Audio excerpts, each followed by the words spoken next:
Hello, everyone. My name is Brian Beach. I'm the tech lead for our next-gen developer experience team within AWS.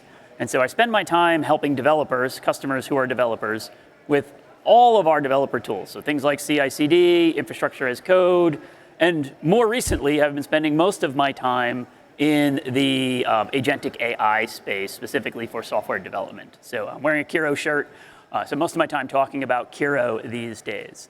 This session today, I'm going to talk a little bit about teaching your AI tools all about your custom languages and libraries that you might have as part of your organization.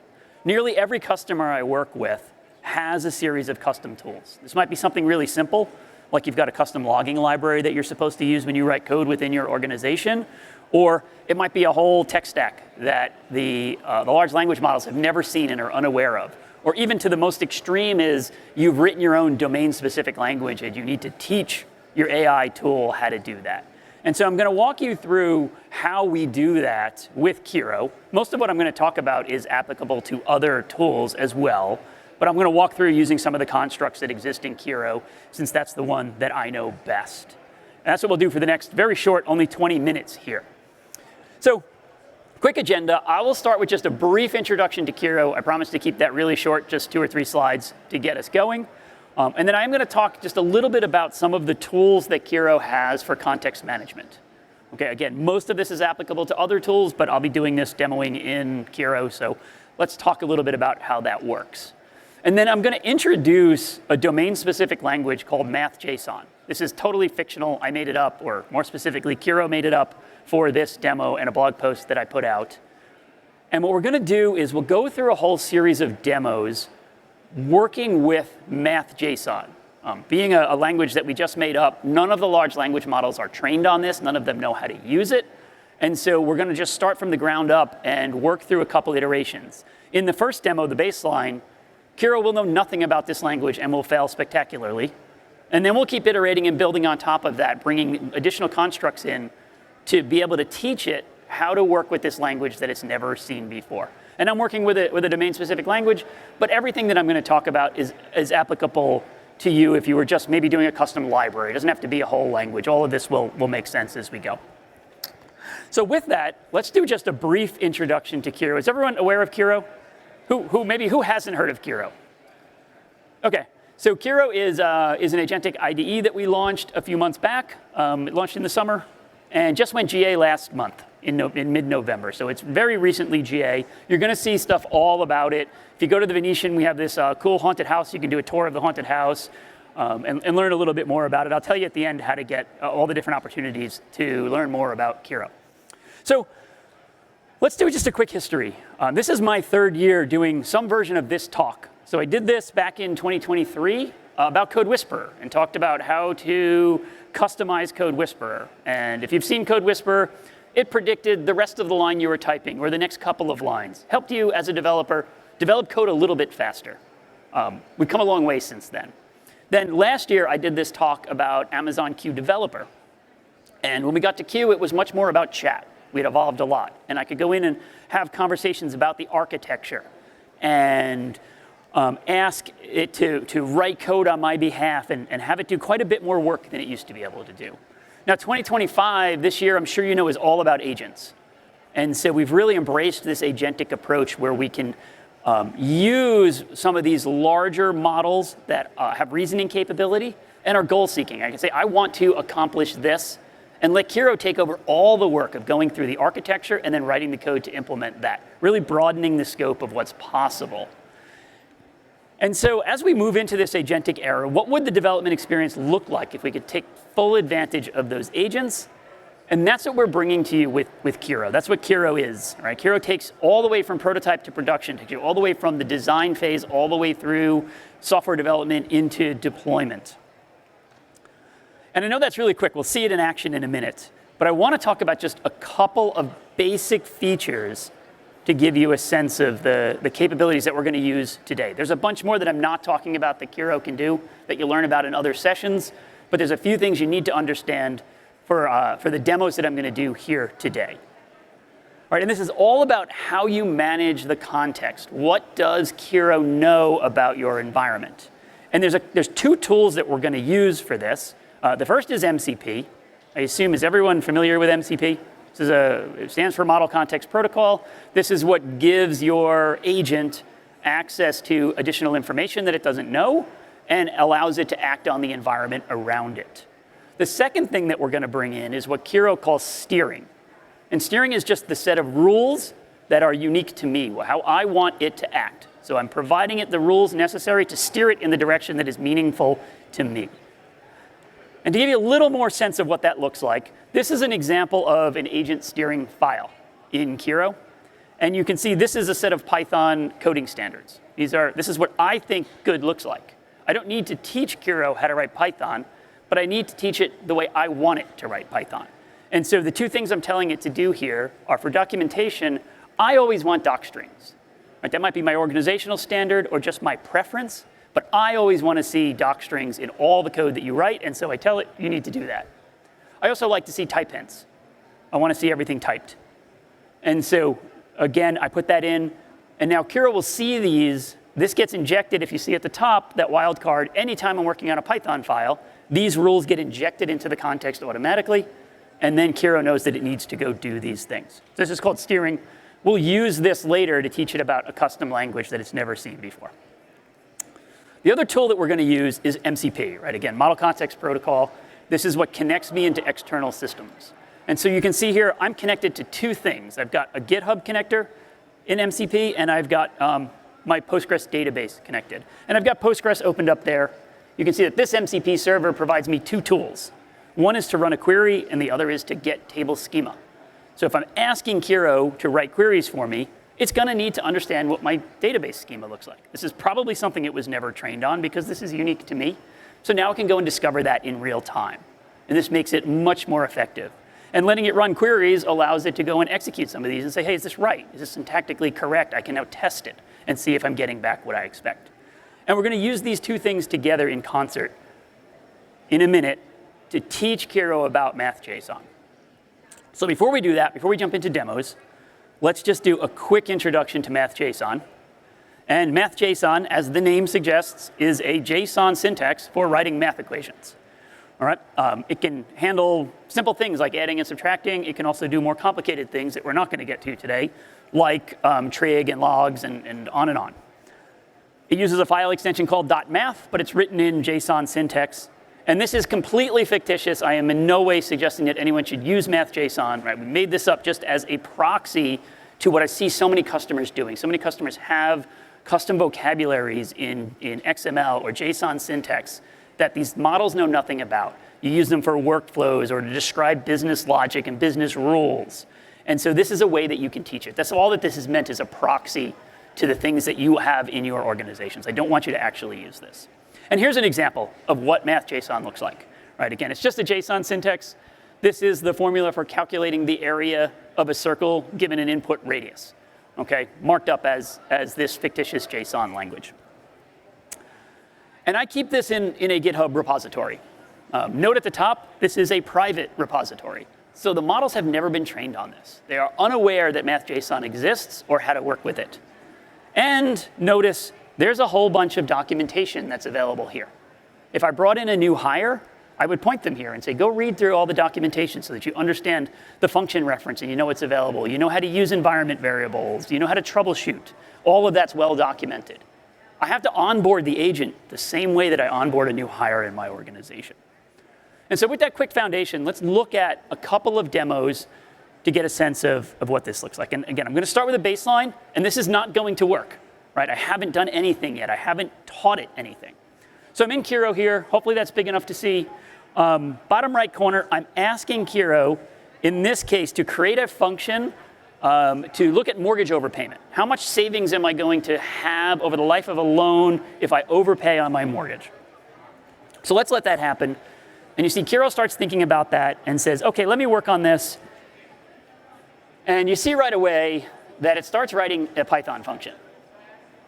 Okay, over here on the, I just need to make this a little bigger so I can see what I'm doing here. But you see over there, it starts building this mortgage calculator Python function, which is of course not what I want. I want it to do this in MathJSON, but it doesn't know that MathJSON exists. It does an excellent job, by the way, of doing this in Python. It's a really well-documented code. You can see over on the right, it also tested it. It executed it a few times to make sure that it's working right. But it's not what I wanted. I need to go and teach it about the things that I want. So issues after our first demo, this is obvious. Kiro has no awareness of MathJSON, doesn't know that it exists. So the first thing I'm going to do is we talked a little bit about the existence of steering. These are the rules that can guide and steer Kiro about how I want it to work. And so the naive approach is I'm just going to go in here and I'm going to grab one of those documents that I had. In this case, the function reference, which teaches it how to use all the different function types. And I'm just going to stick it in steering. OK, so you see over on the left side, I stuck that into steering there. And if we come in here, you can see this is that documentation that I brought down from GitHub. It's a little easier to see this if we go into preview. So let me preview that. And you can see it walks through, like here's how to do arithmetic. And it gives me the prototype, gives me a couple examples of simple and more complex, moves into subtraction. And if we kept scrolling, we'd go through all the different math types that are supported in here. So I'm going to go through and let's ask the same question again. Again, give me a function to model mortgage overpayment. And you can see again, Kiro is once again doing Python.